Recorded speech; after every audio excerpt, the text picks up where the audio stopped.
warahmatullahi wabarakatuh. Waalaikumsalam warahmatullahi wabarakatuh. Oke, gimana kabarnya hari ini? Baik. Bapak cek dulu kehadirannya, apakah hadir semua atau ada yang tidak hadir? Ya, jelas 10.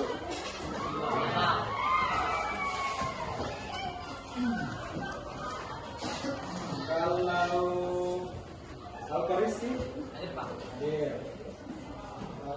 Rania Priyanti hadir. Apa lagi? Kusna hadir. Hadir semua kan? Ada. Kalau sudah hadir semua tidak perlu cerita satu. Oke, terima kasih. Selanjutnya silakan anak-anak sekalian ketua kelasnya pimpin siapkan dulu.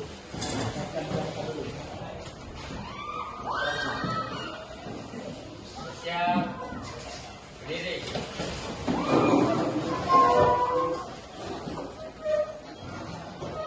Ucapkan salam kepada Pak Guru. Assalamualaikum warahmatullahi wabarakatuh. Waalaikumsalam. Silakan duduk kembali.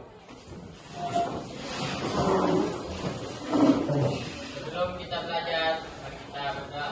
Berdoa, mulai.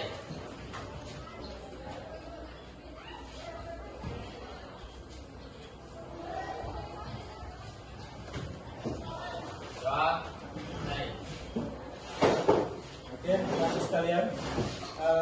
Setelah kita berdoa, semoga apa yang kita akan pelajari pada pagi hari ini akan bermanfaat terkait apa yang akan kita pelajari, yaitu terkait reproduksi virus, gitu ya.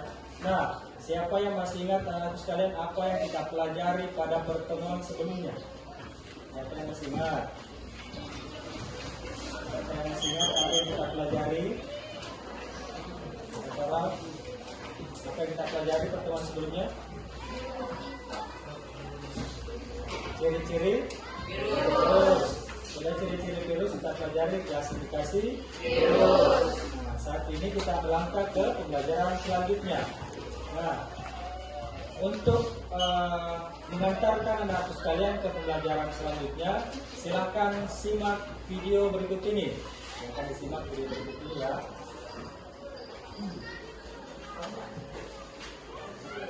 Silakan disimak pertanyaannya.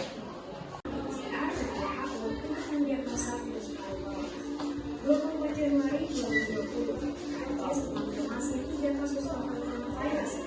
Penyebabnya baru saja mendarat dari kota Wuhan. 25-27 Januari 2020, Direktur Regional WHO untuk Eropa dan Asia Tenggara menerbitkan press release imbauan persiapan penyelidikan, penelitian, dan pencegahan penyebaran virus ini pada level lokal maupun nasional. 11 Februari 2020, novel coronavirus resmi disebut COVID-19. Lebih dari 300 ahli dan dana dari 48 negara mengikuti Global Research and Innovation Forum menyelidiki asal mula, penyebaran, diagnosa, pencegahan infeksi, dan penanganan COVID-19. 29 Februari 2020, WHO memberikan hiburan perkembangan karantina orang yang terindikasi COVID-19 sebagai upaya pencegahan penyebaran. 7 Maret 2020, kasus COVID-19 mencapai 100.000 di seluruh dunia. WHO menerbitkan panduan metode kesehatan, dan respons untuk skenario penyebaran virus, yakni tidak ada kasus, sporadis, kelompok kasus, dan penyebaran virus di masyarakat. 11 Maret 2020, COVID-19 dinyatakan sebagai wabah pandemi oleh WHO. Dalam waktu kurang dari 3 bulan, COVID-19 ditetapkan sebagai pandemi karena penyebaran yang meluas secara global menimpa seluruh dunia. Butuh kerjasama yang solid, bukan hanya dari pemerintah, tetapi juga dari seluruh lapisan masyarakat bersatu melawan pandemi COVID-19. Bagaimana caranya? Sampai bertemu di video seri berikutnya. Ingat, Corona masih ada.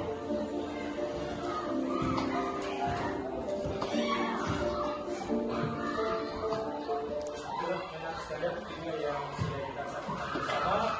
Ini sebagai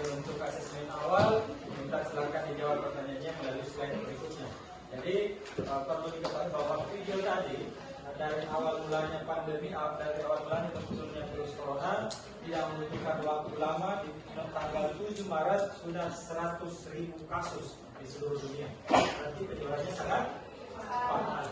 Silahkan dijawab.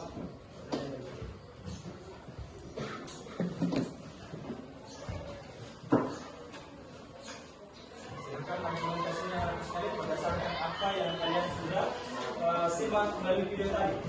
Dijawab saja. Jawab saja. Silakan dijawab sesuai dengan apa yang kalian sudah pahami melalui video tadi. Mengapa virus dapat menyebar secepat itu?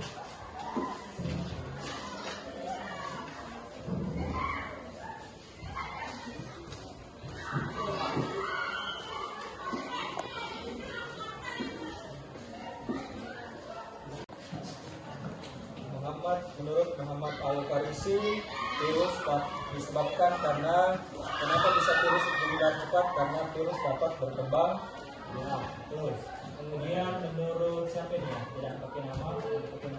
Virus dapat menyebar luas secara cepat karena virus dapat berproduksi dengan cepat bahkan dalam hitungan menit. Kemudian virus menyebar cepat karena mengalami replikasi atau perkembangbiakan. Oke, Bapak ingin argumentasinya satu atau dua orang. Siapa untuk bisa diskusi? Bisa di sini.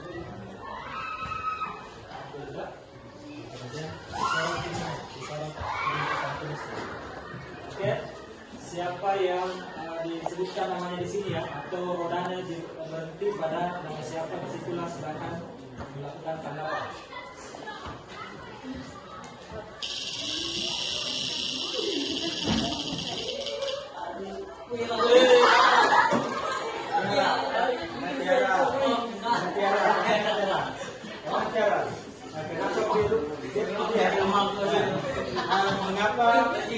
Mengapa virus bisa berkembang sangat cepat sesuai yang kamu tulis tadi? Karena virus dapat berkembang biak. Tepuk tangan untuk Tiara dulu.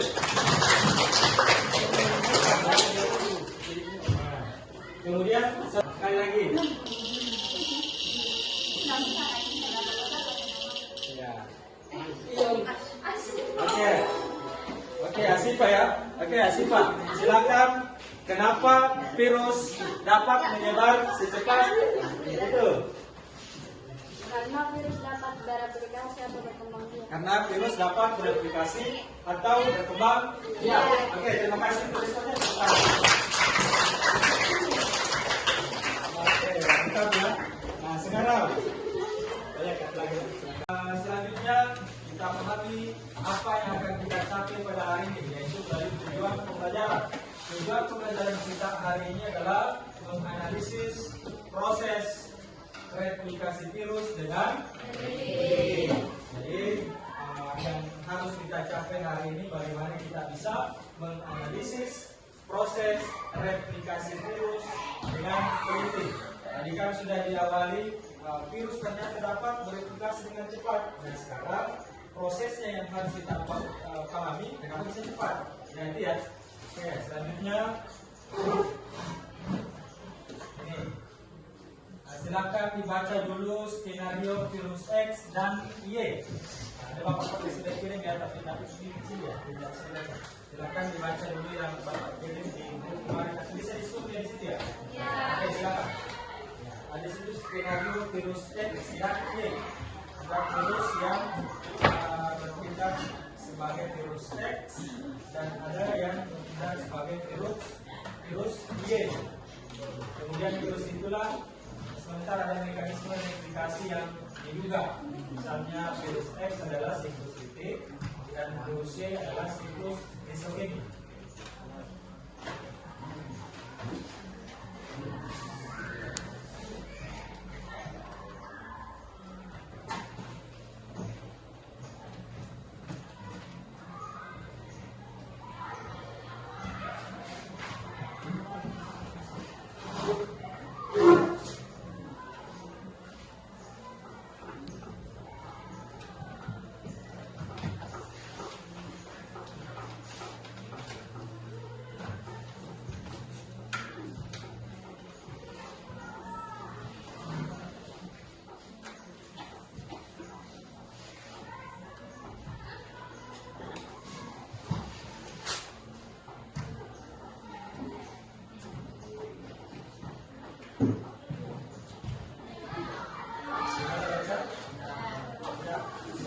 berkelompok mengambil LKPD. Silakan. Ada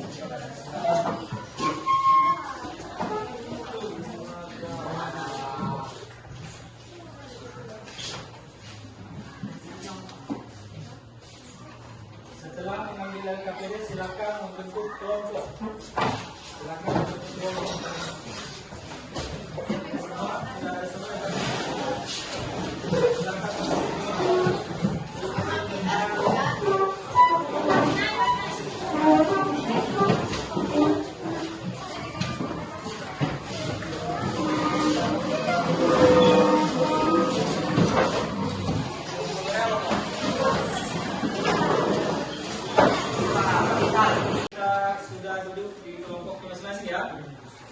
kelompok 1 dulu, kelompok 2, 3, 4, 5, 6. Oke, sudah lengkap ya.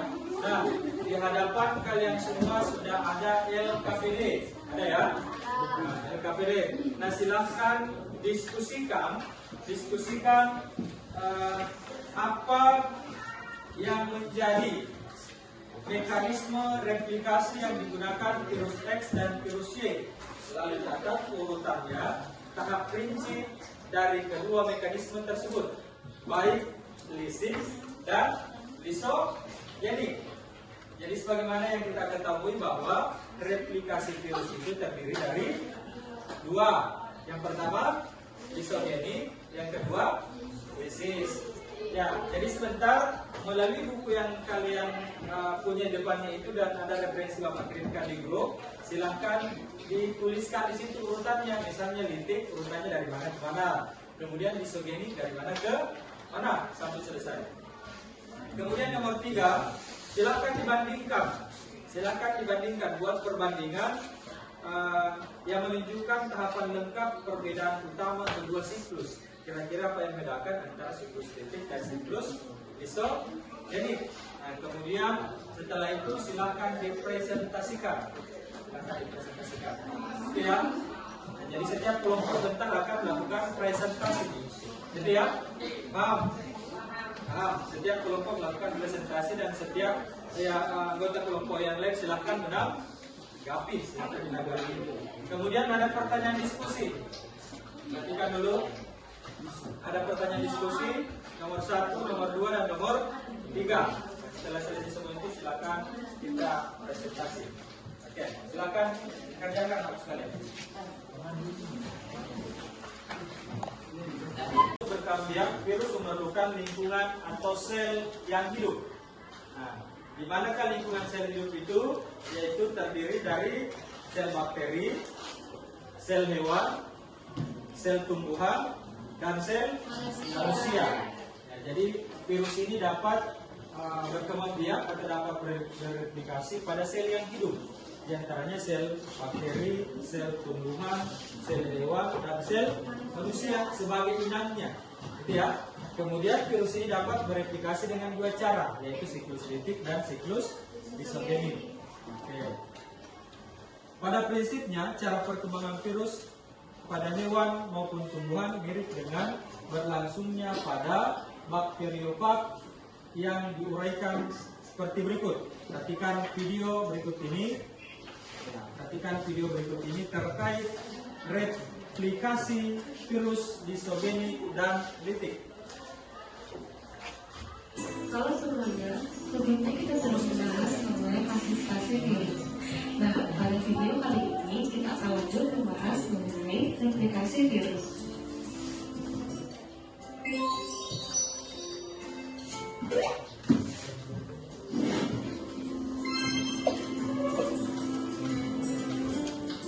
Virus melakukan replikasi. Virus berkembang biak dengan cara replikasi atau perbanyakan diri di dalam sel inang. Secara umum, replikasi virus terdiri dari 5 tahap, yaitu tahap absorpsi, yaitu penetraan virus pada sel inang. Tahap penetrasi, yaitu masuknya materi genetik virus pada sel inang. Tahap sintesis, yaitu tahap pembentukan. Tahap perakitan, dan tahap litik, yaitu pemecahan sel inang. Siklus replikasi virus dibedakan menjadi 2, yaitu siklus litik dan siklus lisogenik.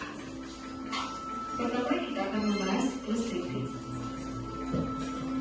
Siklus litik merupakan cara reproduksi virus yang disertai dengan matinya sel inang setelah terbentuk tanaman virus baru.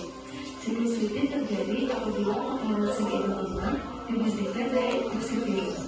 Siklus litik terjadi dalam 5 tahapan sebagai berikut.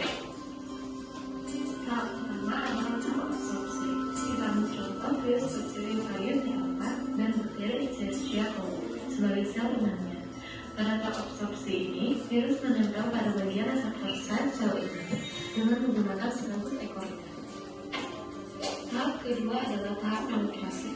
Pada tahap ini, seluruh ekor berkontraksi untuk membuat lubang yang menembus dinding dan membran sel inang. Kemudian, virus memasukkan materi genetik virus melalui lubang pada dinding dan membran sel inang. Sel inang akan dipenuhi oleh DNA virus dan kapsid virus menjadi kosong. Tahap ketiga adalah tahap sintesis. Tahap ini merupakan tahapan pembentukan komponen virus berupa materi genetik dan protein. DNA sel inang dihancurkan menggunakan enzim tertentu, kemudian DNA virus digandakan. Setelah itu, terjadi pembentukan protein penyusun kapsid, rakitan ekor, dan lizozim. Lizozim ini merupakan enzim yang dibutuhkan pada tahap lisis. Tahap keempat adalah tahap perakitan. Pada tahap ini terjadi perakitan partikel virus yang lengkap membentuk virion-virion baru dengan menggunakan asam nukleat dan protein. Dan tahap terakhir adalah tahap lisis. Tahap lisis merupakan tahap pemecahan dinding sel inang dengan menggunakan enzim lizozim yang berfungsi merusak dinding sel bakteri. Lizozim pada ekor virus merusak sel inang, di mana sel inang menjadi lemah dan berlubang. Cairan sel di luar sel bakteri masuk ke dalam sel bakteri sehingga sel bakteri menggembung dan pecah. Sel bakteri pun mati, partikel virus baru keluar dan menginfeksi sel bakteri lain. Virus yang mampu bereproduksi secara litik ini disebut virus virulen. Selanjutnya kita akan membahas siklus lisogenik. Siklus lisogenik merupakan cara reproduksi virus yang tidak melibatkan proses penghancuran atau kematian sel inang. Siklus lisogenik terjadi apabila sel inang memiliki pertahanan yang lebih baik dibandingkan dengan daya infeksi virus, sehingga sel inang tidak langsung pecah dan bahkan dapat bereproduksi secara normal atau membelah. Contoh virus dengan siklus ini adalah Pak lambda. Siklus lisogenik terjadi dalam 4 tahapan, yaitu tahapan pertama yaitu absorpsi, dan tahapan yang kedua adalah penetrasi. Tahapan absorpsi dan penetrasi pada siklus lisogenik sama dengan siklus litik. Tahap ketiga adalah penggabungan atau integrasi. DNA virus yang telah masuk ke dalam sel bakteri dihubungkan pada bagian tertentu dari materi genetik sel bakteri sehingga terbentuk profag. Dalam kondisi profag, materi genetik virus dipertahankan lumayan atau diam, serta tidak diterjemahkan sehingga sel inang tidak sadar kalau materi genetiknya telah disisipi materi genetik virus. Tahap keempat adalah tahap multiplikasi sel inang. Pada tahap ini, sel bakteri akan menggandakan materi genetiknya melalui pembelahan sel, sehingga materi genetik virus ikut tergandakan. Dengan kata lain, setiap sel anak bakteri terdapat profag. Dalam kondisi tertentu, sel inang yang mengandung profag ini dapat melemah akibat berbagai faktor. Contoh, jika sel terkena sinar UV, maka virus Pak lambda akan terlepas dari materi genetik bakteri dan akan memasuki siklus litik.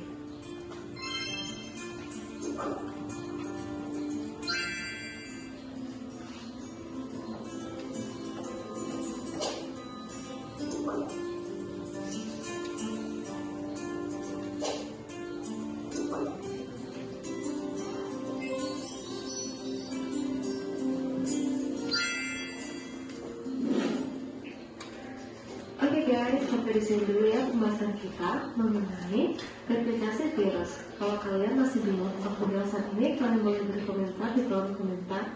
Jangan lupa subscribe channel ini dan like video ini. Oke, jadi sudah kalian tahu bahwa virus litik ini, siklus litik ini dapat terjadi ketika inangnya dalam keadaan lemah. Tadi tidak? Nah, dalam keadaan lemah. Dan siklus lisogenik dapat terjadi kalau inangnya dalam keadaan kuat.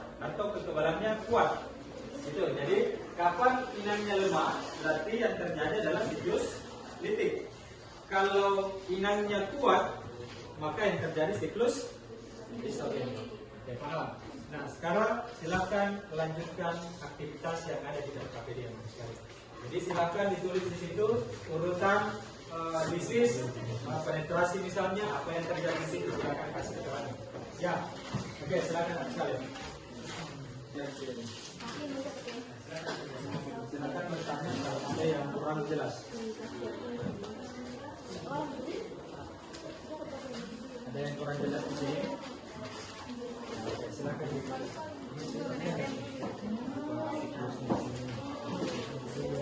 Apa perbedaannya?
Virus X kan tadi apa? Sebenarnya kata lisis. Virusnya adalah lisogini. Jadi kenapa virus lisis lebih cepat menyebar dari virus lisogini? Pertanyaan ya.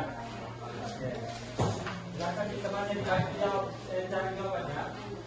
Kan ada 5 orang di rata-rata, jadi silakan pertanyaan-pertanyaannya dari yang terpilih silakan diselesaikan.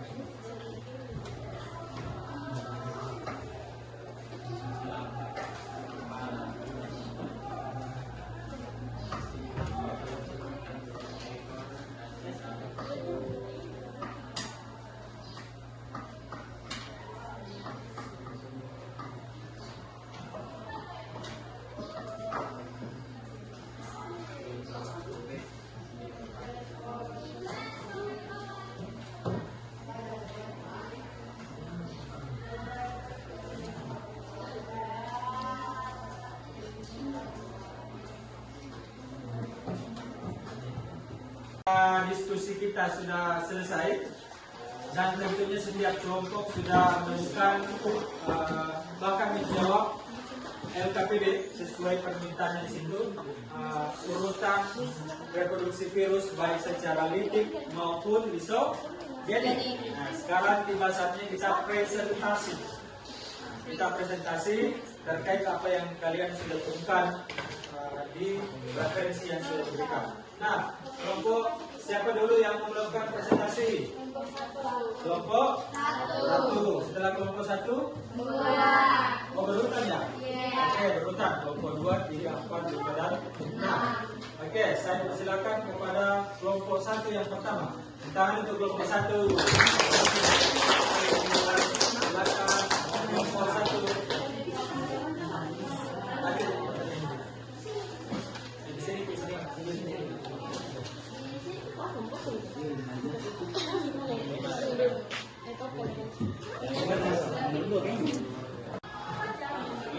Jelaskan mengapa virus yang menggunakan siklus litik virus X dianggap lebih virulen atau cepat merusak dibandingkan virus yang awalnya menggunakan siklus isogenik virus Y.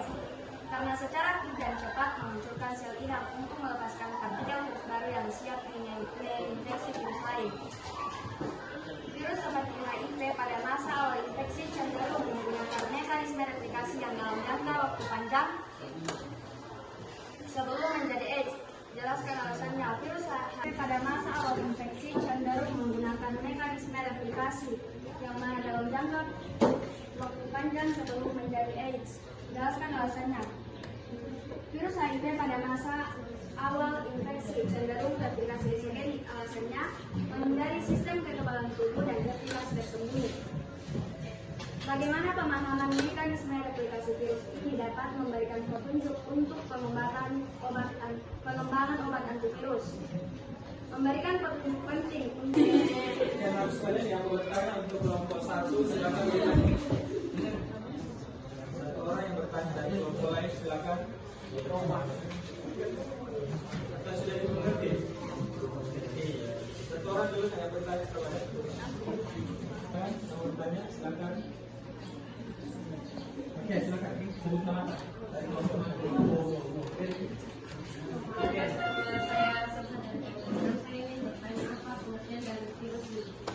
Apa yang dimaksud dengan virus litik? Apa yang dimaksud dengan virus litik? virus litik adalah virus yang terreplikasi karena sel yang lemah dan daya tahan virus kuat. Oke, mantap. Tangan untuk kelompok. Bisa ada yang bertanya di kelompok 1? Tidak ada ya? Tidak ada minta tangan untuk kelompok 1 ya, teman-teman. Coba kelompok lagi. Siapa yang mau menampilkan atau presentasi kelompok siapa lagi? 2. Oh, siapa? 2. Kelompok 2. 3 atau 2? 2. 2 dulu. Oke, silakan. Oke, silakan. Kelompok 2. Silakan kelompok 2. Assalamualaikum warahmatullahi wabarakatuh. Waalaikumsalam warahmatullahi wabarakatuh.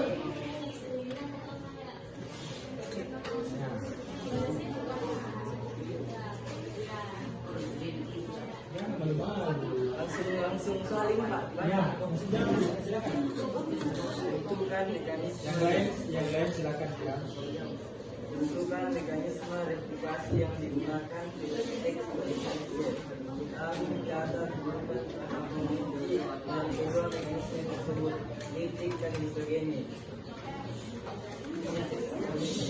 Absorpsi tahap pertama dari daun litik di mana virus seperti bakteriofag menempel pada sel inang dengan menggunakan protein khusus pada serabut ekornya yang akan berkaitan reseptor permukaan sel inang.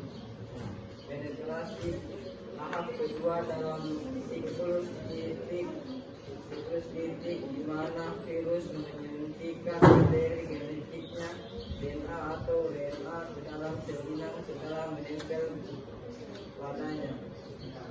isogenik.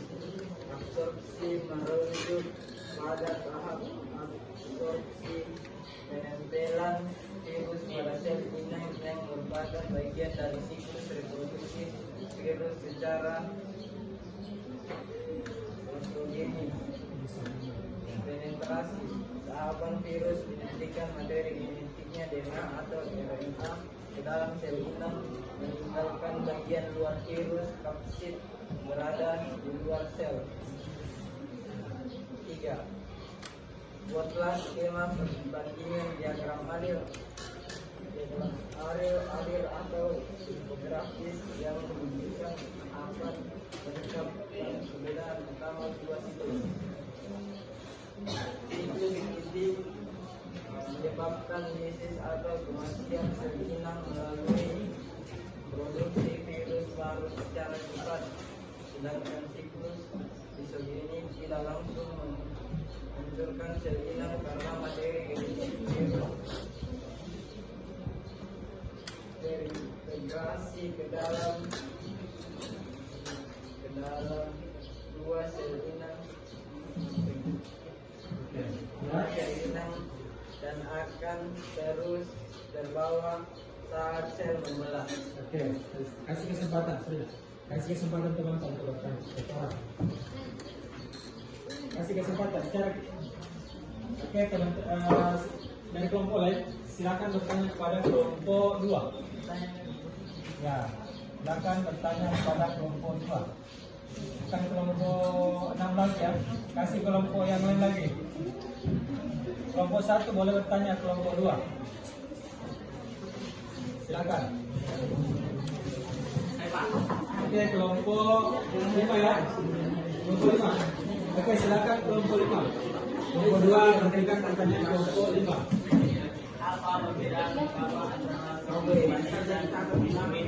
Apa perbedaan utama antara siklus litik dan siklus isogenik? Bagus seperti perbedaan pertanyaannya ya. Apa yang menjadi perbedaan antara siklus litik dan siklus isogenik? Nah, tadi sudah baca itu ya. Perbedaan utamanya tadi bentar.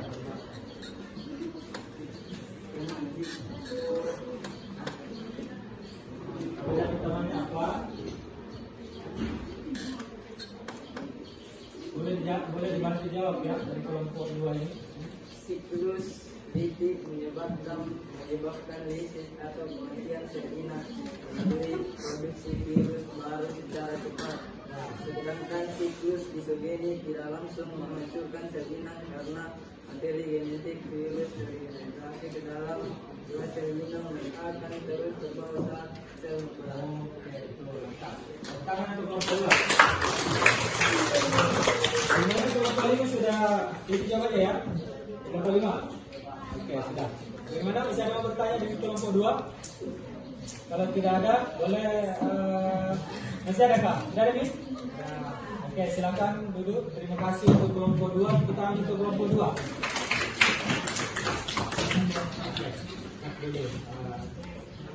Selanjutnya anak sekalian, setelah kita mendengarkan presentasi dari setiap kelompok dan dari kelompok yang lain juga memberikan pertanyaan kepada kelompok penyaji, itu sangat luar biasa bagi anak sekalian untuk bagaimana bisa menanggapi, bagaimana merespon dari kelompok yang melakukan presentasi.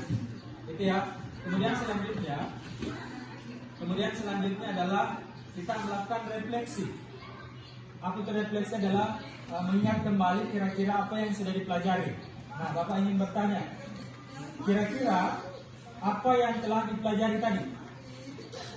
Angkat tangan kelompok 1, apa yang telah dipelajari tadi? Terkait replikasi virus. Nah, dengan mempelajari replikasi virus, tentu kita sudah memahami ada berapa cara virus bereplikasi? Ada dua ya. Kelompok siapa lagi? Ada 2 tersebut, diantaranya ada apa? Ada 2 replikasi virus, diantaranya adalah lisis dan isogenik. Betul. Nah, kemudian kelompok mana yang mau menjawab kira-kira apa yang menjadi perbedaan utama antara siklus litik dan siklus lisogenik? Kelompok siapa yang menjawab? Kelompok satu lagi? Atau ada kelompok lain? Kenapa virus litik seperti ini? Kenapa virus lisogenik seperti ini? Oke, kelompok satu yang menjawab, silakan. Litik cepat merusak sel inang, sedangkan lisogenik tidak mampu merusak. Oke, litik cepat merusak sel inang, sedangkan lisogenik tidak. Apa alasannya siklus lisis cepat rusak atau cepat melakukan perkembangbiakan? Karena apa? Karena kekebalan virus X atau litik inang daripada virus X itu kekebalannya tidak kuat sehingga mudah diserang, sehingga percepatan replikasi itu sangat cepat, berbeda dengan lisogenik. Betul. Itu ya. Nah, sekarang anak sekalian, Bapak akan memberikan penguatan apa yang sudah dipelajari tadi. Penguatan berarti mengkonfirmasi ulang apa yang kita sudah pelajari. Perhatikan di atas. Kalau bisa oke. Selanjutnya, siklus daripada litik terdiri dari absorpsi, penetrasi, sintesis, perakitan, dan lisis. Langsung ini ya. Oke. Nah, tahap absorpsi berarti tahap menempelnya apa? Menempelnya virus ke tubuh inang. Kemudian ada tahap injeksi, berarti masukkan materi genetik virus ke bakteri. Selanjutnya ada replikasi, berarti proses pembuatan dari materi genetik untuk organel-organel virus.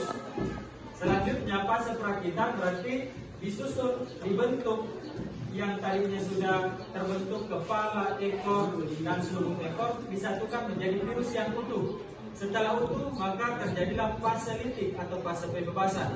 Virus-virus baru yang sudah terbentuk dibebaskan dan hancur daripada dinding tubuh bakteri oleh enzim lisosim.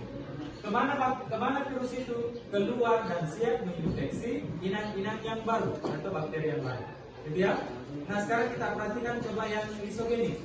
Lisogenik itu juga melakukan tahap absorpsi, berarti penempelan pada tubuh bakteri. Selanjutnya juga melakukan fase injeksi atau fase penetrasi. Sama-sama dilakukan di tahap lisis dan tahap lisogenik. Di sinilah letak perbedaannya. Fase penggabungan. Apa yang digabung adalah materi genetik. Di sini letak perbedaannya tadi ya.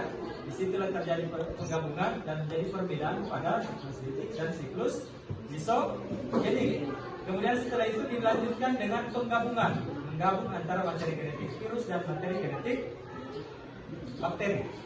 Selanjutnya sintesis dan replikasi juga terjadi pada lisogenis. Selanjutnya terjadilah pembelahan dan terbentuk dua virus yang baru. Dengan terjadinya pembelahan pada bakteri, maka virus juga ikut membelah dan ikut bertambah jumlah. Itu ya. Nah, itu sebagai bentuk penguatan.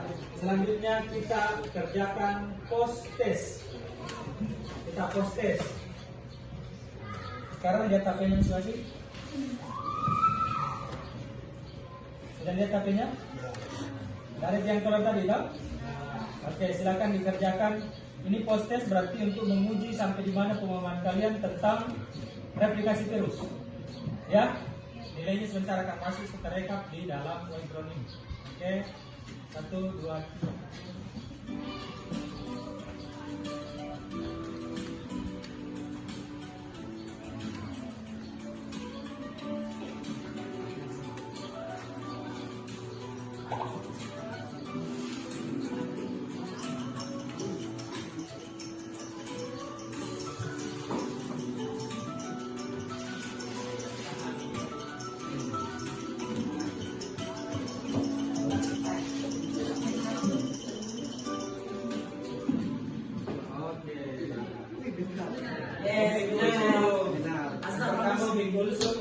Muslim Arul siapa Oke, dipimpin oleh Nicholas ya. Selanjutnya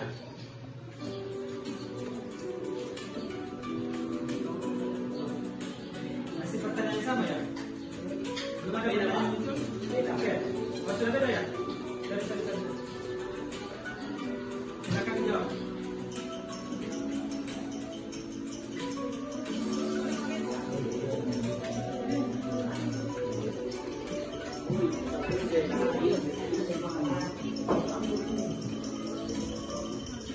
Oke. Siapa yang menjawab? Oke, masih ini. Muhammad Alif Hidayat. Al-Syifa. Nah, ini yang tidak menyebutkan namanya, pasal 97. Oke. Selanjutnya.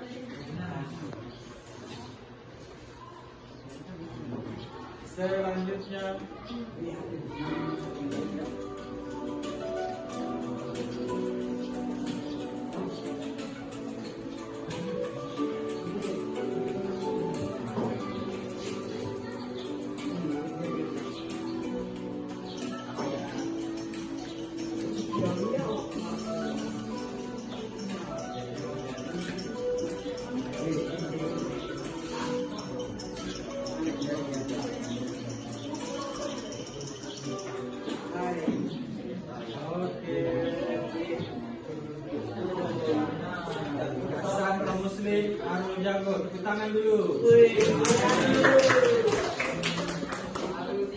Gimana kita lanjut lagi ya? Arul Jago.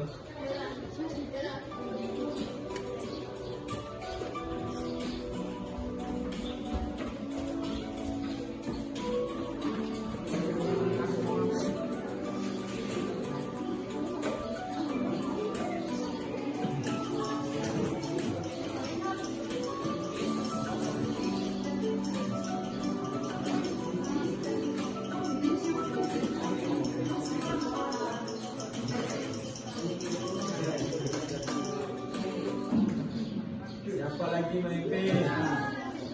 Umi Kulsum naik, Muhammad Farhat naik. Turun di Asara. Arul Jago turun. Pokoknya fokus dulu kerjakan analisis soalnya. Memang waktu yang tinggal jalan ya. Jadi nomor siapa ini? Sebenarnya siapa yang nomor 1 ini? Coba angkat tangan. Siapa baca? Wih, wanita sendiri. Siapa namanya? Siapa lagi namanya? Siapa lagi namanya? Nur Ainun. Oke. Silakan pertanyaan. Apakah masih Nur Ainun yang memimpin? Silakan jawab.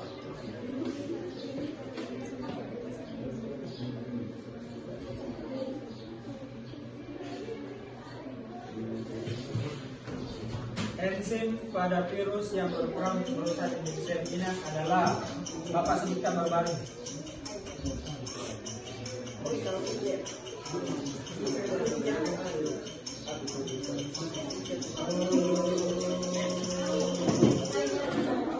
Ya. Betul sudah Muhammad bisa diulangi. Masih dipimpin oleh Nur Ainun.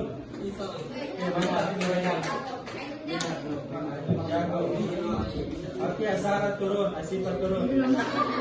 Selanjutnya, pertanyaan selanjutnya.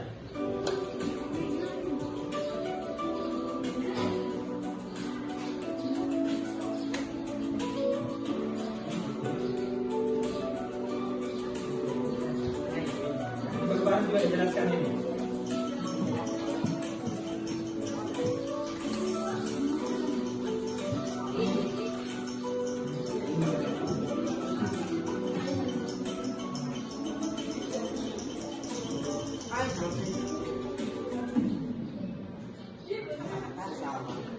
Oke, Sarah naik lagi.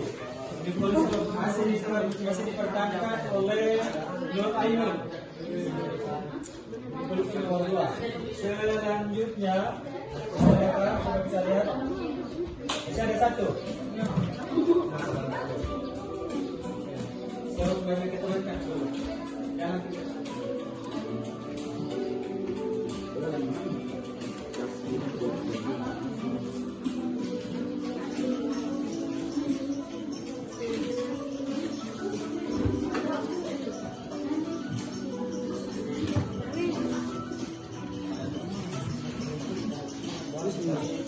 Masih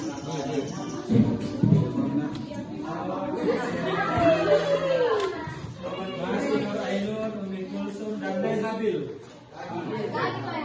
Ini sudah habis. Oke, kasih begini suapnya, kasih mengarah ke kamera sana.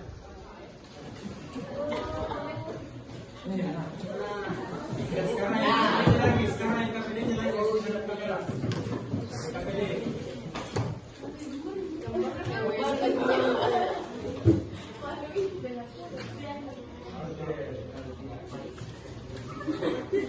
Kemudian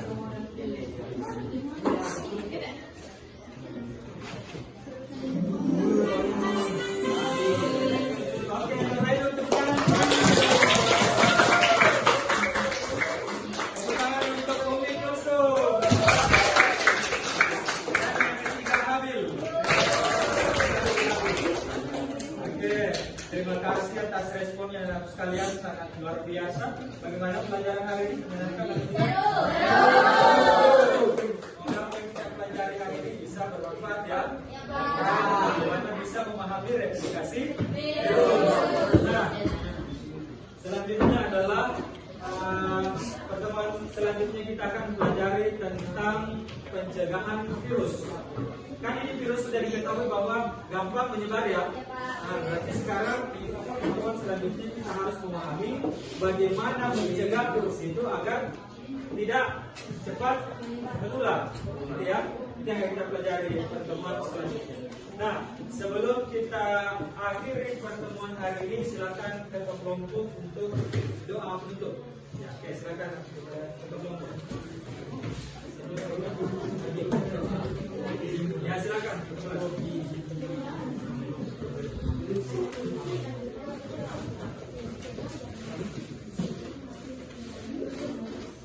Sebelum mengakhiri pembelajaran hari ini, mari kita berdoa. Berdoa dimulai.